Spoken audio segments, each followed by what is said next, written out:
আজ আমি এক্সপ্লেইন করব চরকিতে সদ্য মুক্তি পাওয়া অ্যালেন স্বপনের দ্বিতীয় সিজন। যারা প্রথম সিজনটি দেখেননি তারা অবশ্যই কমেন্ট বক্স থেকে প্রথম সিজনের এক্সপ্লেনেশনটি দেখে নেবেন।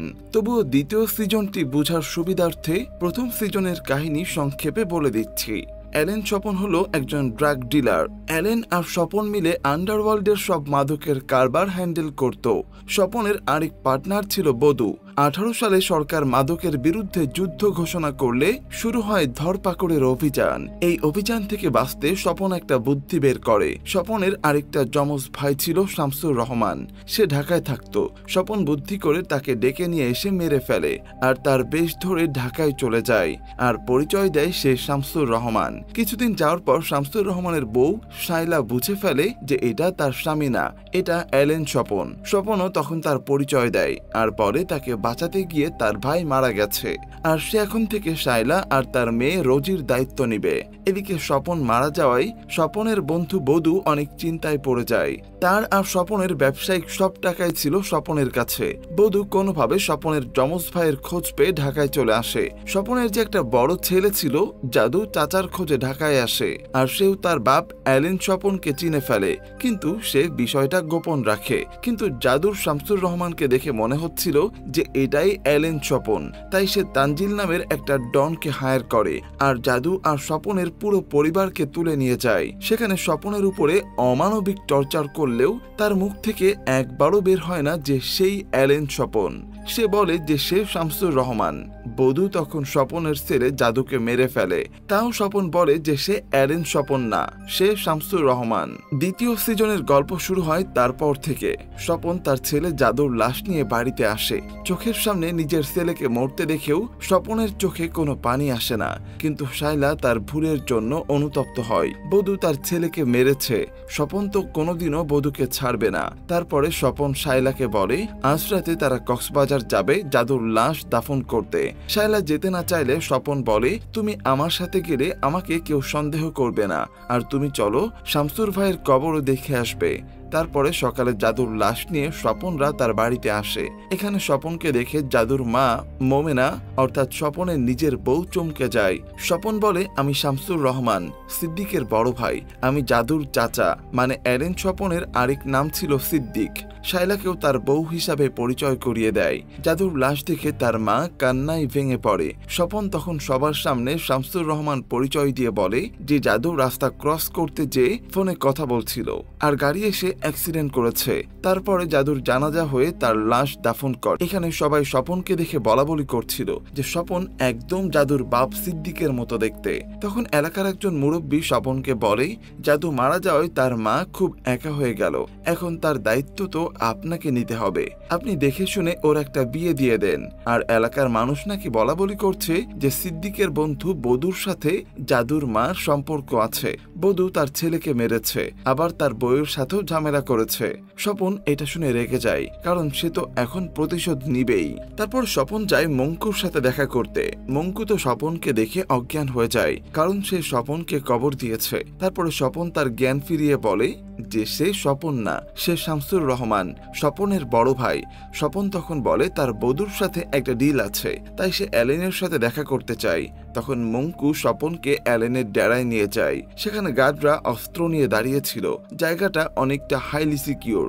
তখন সেখানে অ্যালেন আসে। অ্যালেন তখন স্বপনকে বলে আমি আপনার পরিচয় জানি, আপনি স্বপনের বড় ভাই শামসুর রহমান।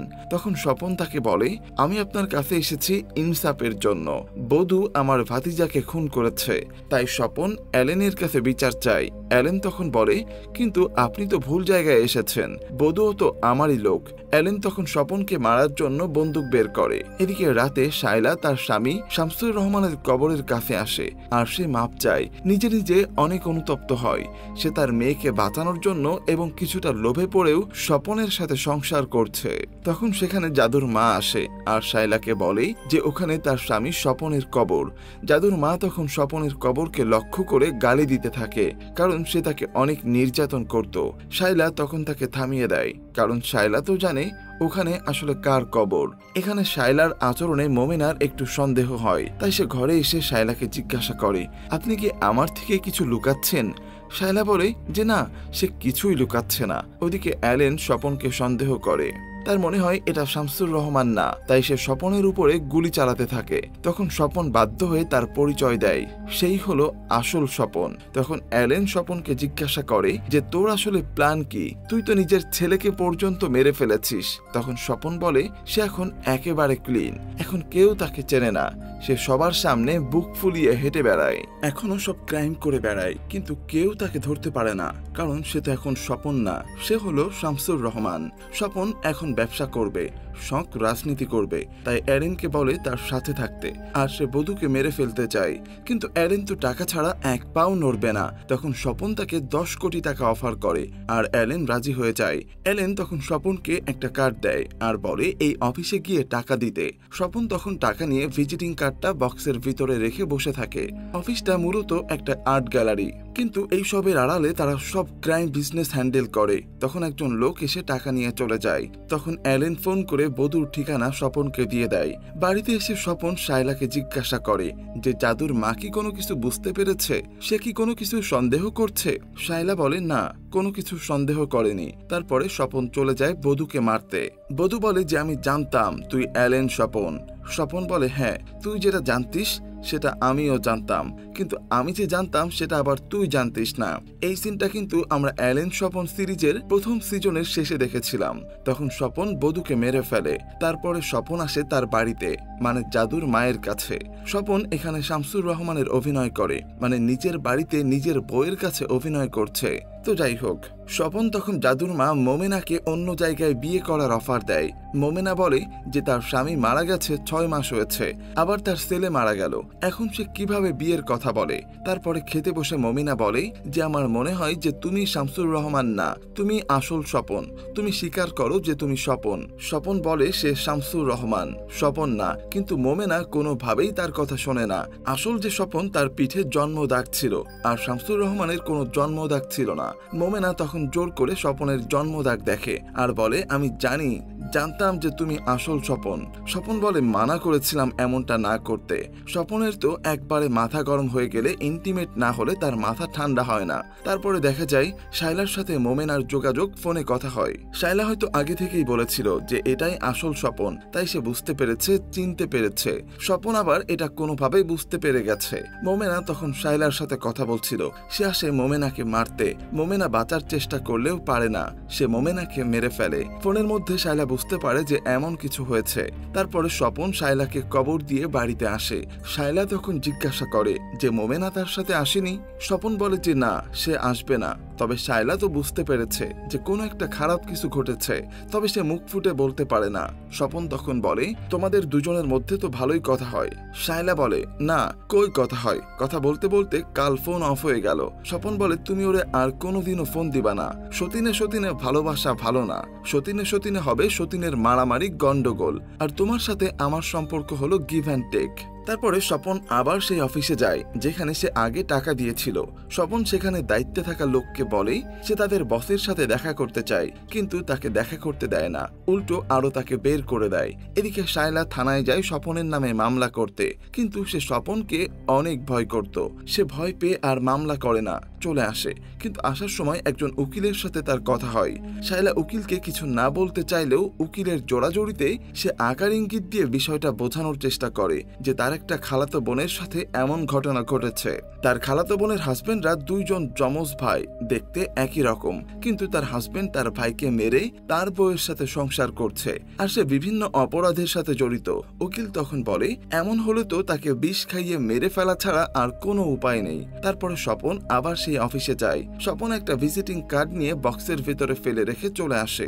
এদিকে শায়লা বিষ কিনে নিয়ে বাড়িতে আসে, আর সে চায়ের মধ্যে বিষ মিশিয়ে স্বপনকে খেতে দেয়। তবে স্বপন মুখে দিয়ে খেতে যাবে, সেই সময় অ্যালেন চলে আসে তার সাথে দেখা করতে। শায়লা তখন অ্যালেনকে চা দেয়। শায়লাকে দেখে অ্যালেনের ভালো লাগে, সে আবার শায়লাকে টিস করে আর বলে তাকে আরো 1 কাপ চা দিতে। তারপরে অ্যালেন স্বপনকে বলে যে তোর কাছে তো 400 কোটি টাকা আছে। স্বপন স্বীকার করে না, সে বলে এত টাকা পেলে তো সে ঢাকা শহর কিনে নিত। অ্যালেন তখন বলে যে তাকে 100 কোটি টাকা দিতে। স্বপন বলে সে 100 কোটি টাকা কোথায় পাবে, তার কাছে নেই। অ্যালেন তখন বলে তুই যদি টাকা না দিস তাহলে আমি সবাইকে বলে দিব যে তুই হচ্ছিস আসল স্বপন। সাথে সাথেই সে পুলিশকে ফোন দেয়। স্বপন অবস্থা খারাপ দেখে রাজি হয়ে যায়। তখন স্বপন উঠে যায় বিয়ার খেতে আর বলে, আমি তোকে টাকা দিব, কিন্তু 20 বছর ধরে অল্প অল্প করে টাকা দিব। কথা বলতে বলতে স্বপন হুট করে বন্দুক বের করে অ্যালেনকে মারতে যায়, কিন্তু অ্যালেনের সাথে হাতাহাতির ফলে স্বপনের হাত থেকে বন্দুক পড়ে যায় আর অ্যালেন তাকে গান পয়েন্টে করে। তখন শায়লা সেখানে চা নিয়ে আসে আর অ্যালেন তার হাত থেকে চা নিয়ে চুমুক দেয়। একটু পরে দেখা যায় অ্যালেন নিজেই মাটিতে পড়ে যায়। স্বপন তাকে ধরে ফেলে আর অ্যালেনের মুখ দিয়ে গাঁজা উঠে সেখানেই মারা যায়। সে বুঝে উঠতে পারছিল না কি হলো। শায়লা তখন তাকে বলে, 400 কোটির 50 কোটি আমাকে দিবা আর ঢাকা শহরে একটা বাড়ি কিনে দিবা, যেন সারা জীবন কোনো কাজকর্ম না করা লাগে। আসলে শায়লা চায়ের ভিতরে বিষ মিশিয়ে দিয়েছিল। সে টাকার কথা শুনেই বুঝতে পেরেছিল অ্যালেন তার থেকে টাকা নিতে এসেছে। তারপরে স্বপন গিয়ে লাশটা নদীতে ফেলে দিয়ে আসে।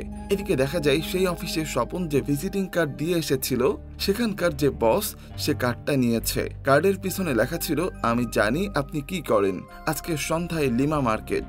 তারপরে সন্ধ্যার পরে স্বপন সেই মার্কেটে যায়। স্বপন ছিল বুদ্ধিমান, তাদের আসতে দেখে স্বপন সেখানে লুকিয়ে পড়ে। তখন সেখানে গাড়ি থেকে একটা মেয়ে বের হয়। সে মূলত এই কোম্পানির সিইও, তার নাম হলো দিশা। তারা এখানে আশেপাশে স্বপনকে খোঁজে, কিন্তু স্বপন লুকিয়ে তাদেরকে দেখছিল। তো স্বপনকে না পেয়ে তারা চলে যায়। তারপর দেখা যায় শায়লার কথা মতো স্বপন তাকে বাড়ি কিনে দিবে বলে দেখাতে নিয়ে গেছে। সেখানকার বস আনিসুর রহমান স্বপনদেরকে একটা বিল্ডিং দেখায় যেটার দাম প্রায় 20 থেকে 40 কোটির মতো।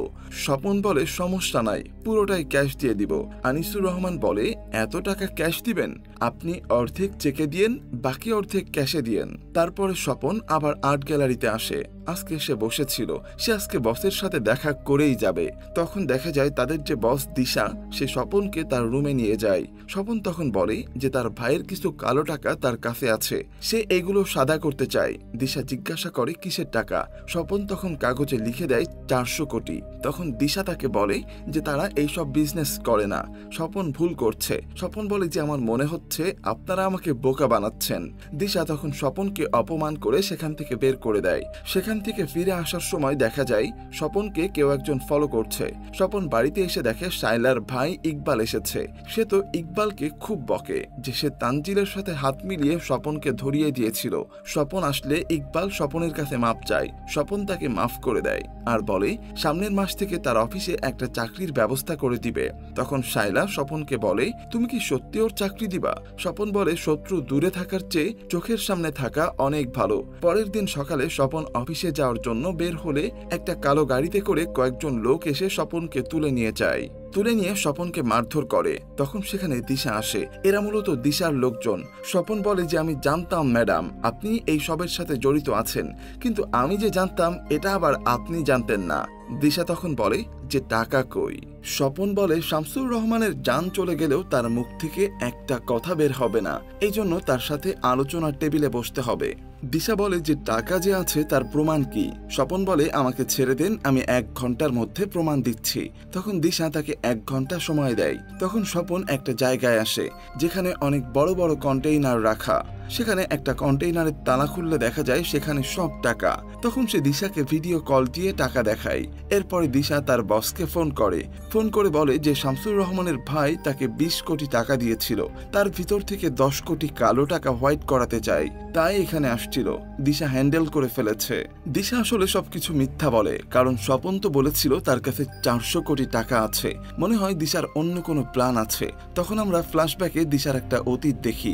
দিশার ভাই ব্যাংকের থেকে লোন করেছিল ব্যবসা করার জন্য, কিন্তু সে ব্যবসায় লস খেয়ে যায় আর অনেক ভেঙে পড়ে এবং পাওনাদারদের টাকা শোধ না করায় তাদের ঘর বাড়ি সব ব্যাংকের কাছে নিলাম হয়ে যায়। দিশা তার ভাইকে অনেক সান্ত্বনা দেয়, কিন্তু ব্যাংক তো আর শোনে না। ব্যাংক তাদের বাসায় সাইনবোর্ড লাগাতে আসে।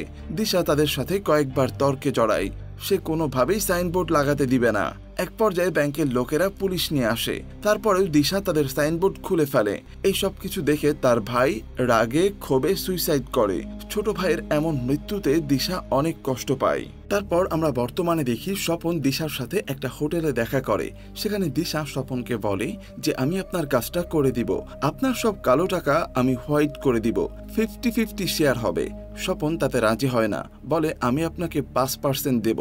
দিশা তখনই কিছুই বলে না, গাড়িতে উঠে চলে যায় আর স্বপনকেও তার সাথে নিয়ে যায়। তারপরে তারা সেখান থেকে আরেকটা হোটেলে যায়। সেখানে দিশা কিছু লোকের সাথে কথা বলে। তখন শায়লা স্বপনকে ফোন করে বলে যে আজকে তাদের বাড়ির বায়নার টাকা দেওয়ার কথা ছিল, কিন্তু স্বপন আসেনি। স্বপন বলে যে সে একটা গুরুত্বপূর্ণ মিটিং আছে, সে আসতে পারবে না। শায়লার রাগ হয়ে যায়। ওদিকে স্বপন দিশার সাথে ঘুরে বেড়াচ্ছিল। দিশা বিভিন্ন জায়গায় যায়, বিভিন্ন ক্লায়েন্টের সাথে মিটিং করে সব জায়গায় স্বপনকে নিয়ে যাচ্ছিল। তারপরে রাতে ফিরে আসার সময় দিশা স্বপনকে বলে যে এত টাকা মানি এক্সচেঞ্জের মাধ্যমে হোয়াইট করা সম্ভব না, তাদেরকে কোনো একটা ব্যাংকের সহযোগিতা নিতে হবে, তাই 33% চায় সে। স্বপন এতে রাজি হয়ে যায়, কিন্তু সে শর্ত দেয় সারাদিন দিশা যেভাবে চলাফেরা করে, যেসব লোকের সাথে উঠা বসা করে, স্বপন তার মতো এমন হতে চায় আর সে রাজনীতি করতে চায়, টেকনাফের এমপি হতে চায়। দিশা তার এই প্রস্তাবে রাজি হয়ে যায় যে সে তাকে সাহায্য করবে। এদিকে স্বপন শায়লাকে ইগনোর করায় তার রাগ হয়ে যায়। সে ইকবালকে সাথে নিয়ে সেই ভিলেন তানজিলের সাথে দেখা করে, যারা সিজন 1-এ স্বপনকে ধরে নিয়ে গিয়ে মেরেছিল। শায়লা তাদেরকে বলে যে স্বপনের কাছে 400 কোটি টাকা আছে, ওই টাকাটা আমাদের উদ্ধার করতে হবে। তানজিল বলে তাহলে স্বপনকে তুলে নিয়ে আসি। শায়লা বলে না, ওর ইচ্ছার বিরুদ্ধে ওর সাথে কিছু করতে পারবে না।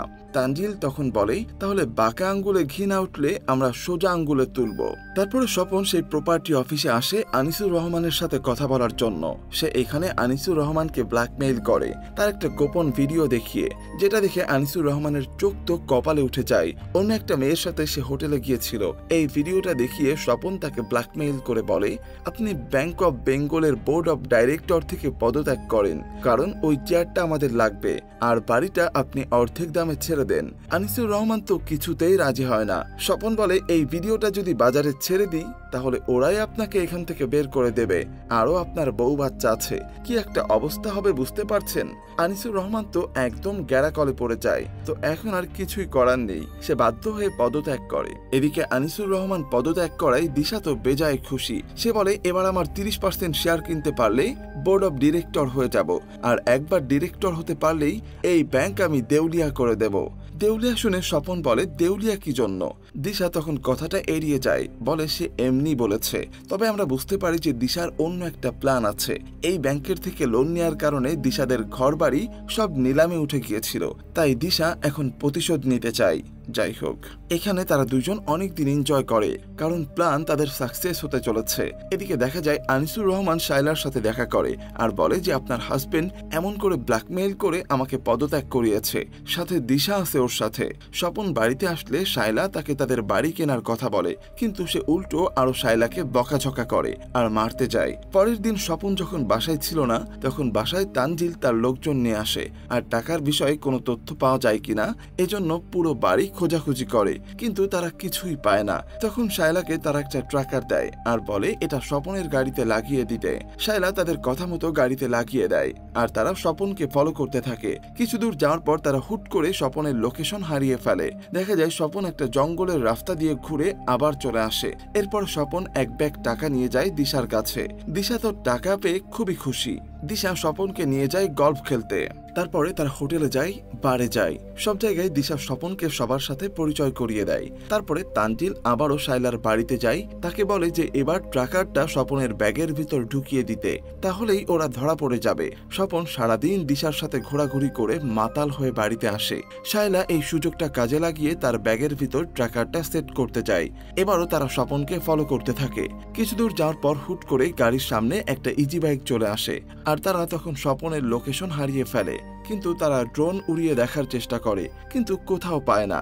একটু পরে দেখা যায় স্বপন নিজে নিজে তাদের সামনে দিয়ে আবার চলে যাচ্ছে। তানজিলরা প্রতিদিনই বোকা বনে যাচ্ছে। এদিকে স্বপন আবারও যায় দিশার সাথে এনজয় করতে। সবার সাথে মজা করতে করতে দিশার কাছাকাছি গেলেই সে সবার সামনে স্বপনকে একটা থাপ্পড় মেরে দেয়। সবার সামনে এমন থাপ্পড় খেয়ে স্বপনের মাথা গরম হয়ে যায়। তারপরে স্বপন বাড়িতে চলে আসে। শায়লা তাকে দেখে বুঝতে পারে যে স্বপনের মধ্যে কিছু একটা চলছে। তারপরে স্বপন আবার যায় দিশার সাথে দেখা করতে।